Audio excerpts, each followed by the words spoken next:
What's up, ladies and gentlemen? Welcome back to the channel.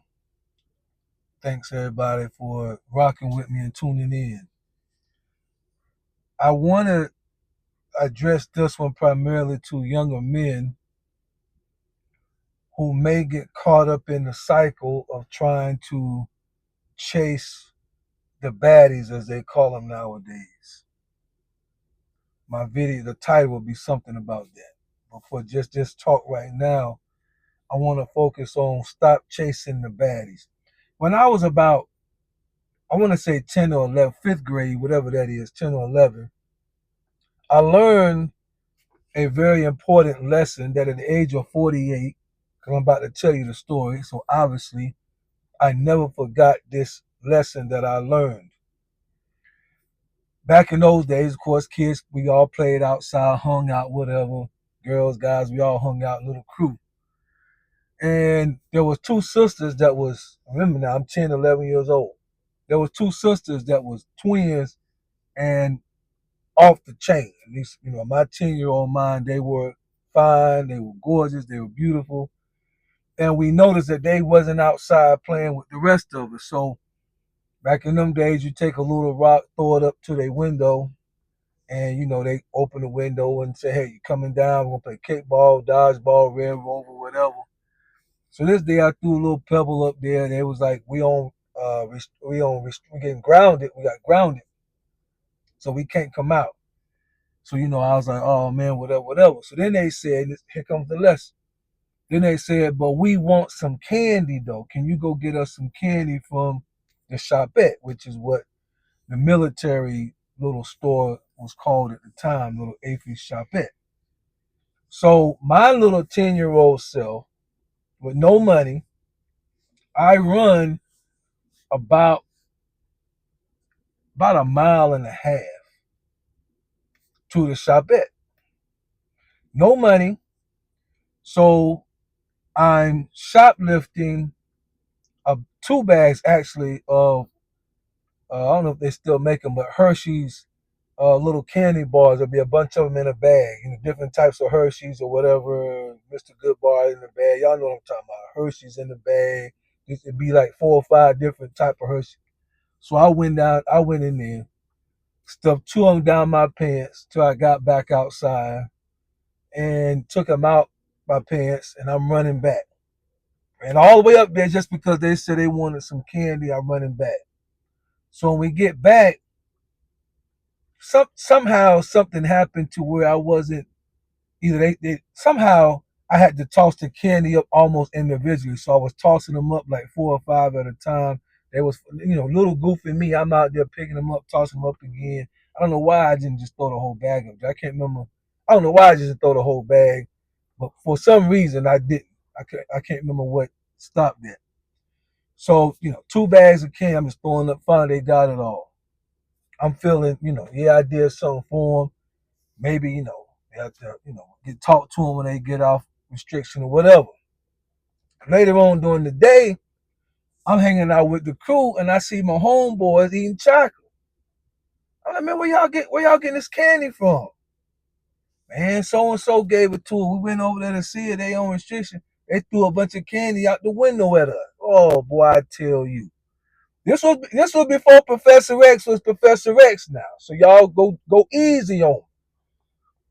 Man, I tell you, I thought to myself, boy, but I learned a lesson.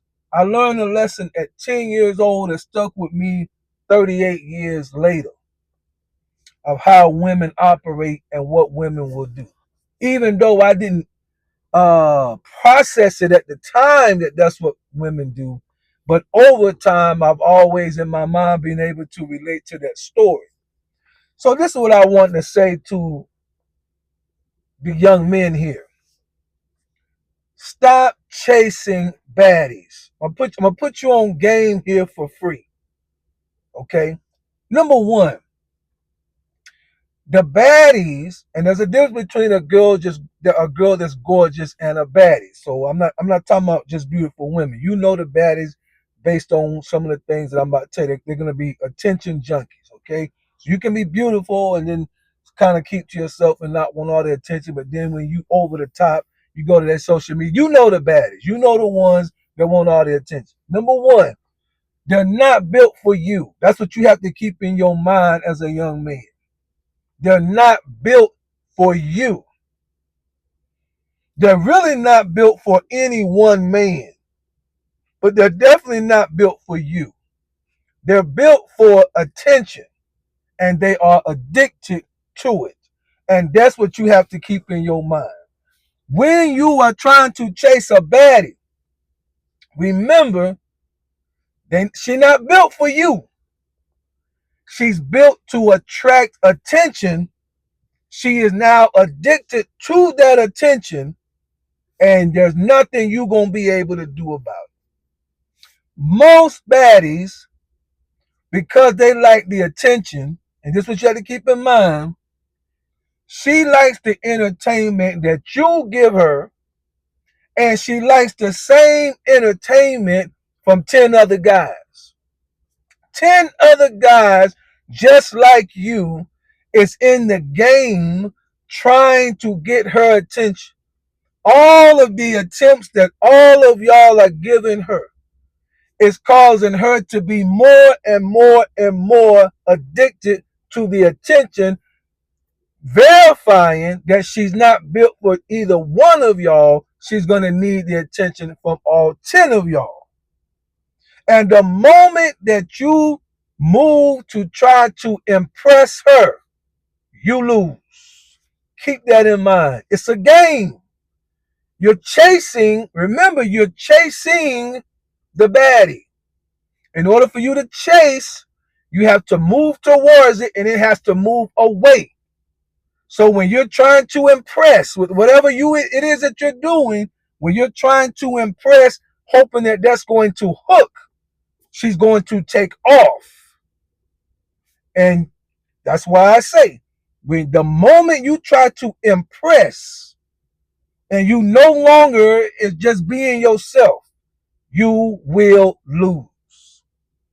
Number two, this is what, when I look back in my life, back to when I was 10 years old, I understand it better now. Chasing her or chasing the baddie will make you forget about your own personal value of who you are. The more gifts that you buy, the status that you try to achieve, the personality and the swagger that you try to uphold, trying to get her attention, all of those things, if it's not really you, is going to cause you to lose yourself in the chase, because she's not paying any attention to who you are. You just spending your wheels, your money, your efforts, and your energy trying to get her attention. And in the meantime, all you doing is spinning your wheels and losing yourself. And here's the crazy thing about losing yourself.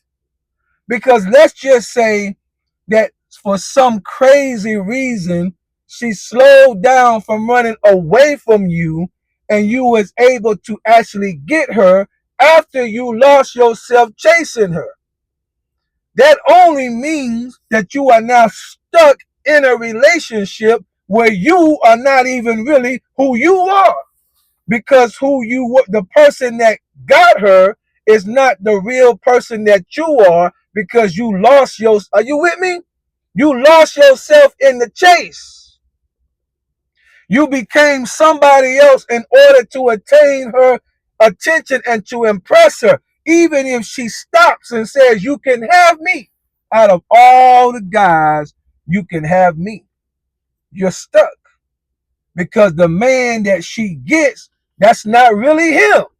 He became somebody else in order to get her. So the idea of what you want to do. Oh no, matter of fact, one more. Because here's the deal. I thought about this with the twins.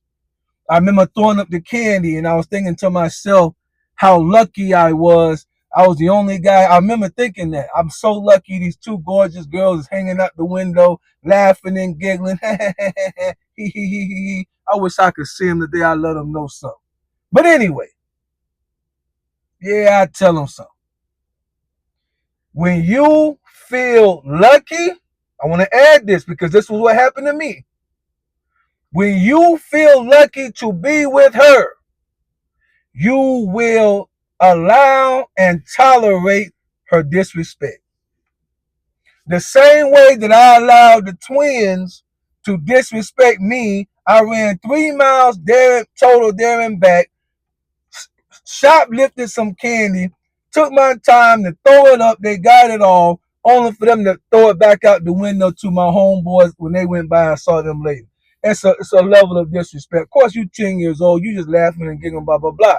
But when you really look at the whole scene, it was a level of disrespect because I felt lucky.